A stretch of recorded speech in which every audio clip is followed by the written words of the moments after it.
The next thing I want to show you guys is how to transform an object. So for that, I'm going to use a file called bus banner.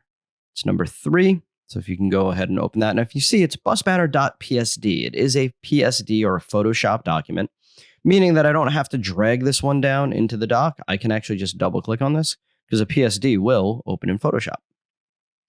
And here you go. This is an image of a bus. Just like before, I can hide this layer. I can hide that layer. And I can see what's going on this bus image. Okay. And what's important about this is I can see that this doesn't look very realistic. All right. So one of the big problems that I have in this particular case is that the bus and the banner that I have here are not existing in the same space. What I mean by that is the bus goes backwards in perspective a little bit, and the banner itself does not. And so we're going to talk about how to adjust that. So first thing I'm going to do is click on this banner and hit Command T for transform. And Command T will bring up this transform box. Now, some people do like to work with these transform controls on all the time. I personally do not, but it gives you this option. So now what I can do in here is I can grab a corner and I can see that by dragging this around, I can resize or rescale this banner. Okay. Now, if you're using a version older than 2020 and you want to maintain that proportion, meaning you don't want to distort it, you have to hold Shift. In 2020, Shift is automatically being held kind of for you. And the opposite becomes true. If you want to hold Shift, it lets you distort this.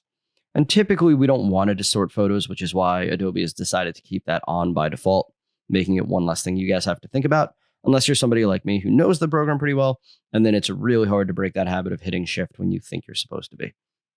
All right, so we can resize this, and what we'll see is that no matter what size we do here, it doesn't actually make a bit of difference because it's not the size that's wrong, it's the perspective. And for that, we have another way to do this. What we can do is hold down the Command key. And if we hold down the Command key and we grab any of these individual points, we see how we can kind of free distort. And that's exactly what this is considered. It's a free distortion, right? And so what I'm going to do, I'm just going to Command Z that for a second, is I'm just going to grab this top left corner and just drag it up a little bit.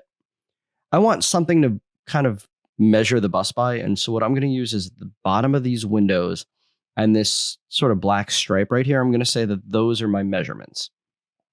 So I can zoom in nice and close, hold down Command, pull the bottom down. And if you're worried that you're going to go out of line like this, you can also hold Shift as well as Command, and that'll stop you from going off in sort of a side-to-side direction. Now, the top right one already is just below the window, so that's exactly where I need it to be. Holding Option, lifting up. There you go. And I can actually hold Option and bring this in just a tiny bit if I wanted, skewing it a little bit. So I can see a little bit of white beneath. And it's super, super low resolution now. And that's because it hasn't really committed these changes. It's giving you a rough preview. If I hit Return or Enter, it'll kind of fix that up a bit. Now, we can see Command Z. This is what we had. Command Shift Z will redo. All right, so Command Z undoes, Command Shift Z redoes. Okay, and I can see this is what I had and this is what I have now, which looks a lot more realistic, at least in terms of the spacing provided.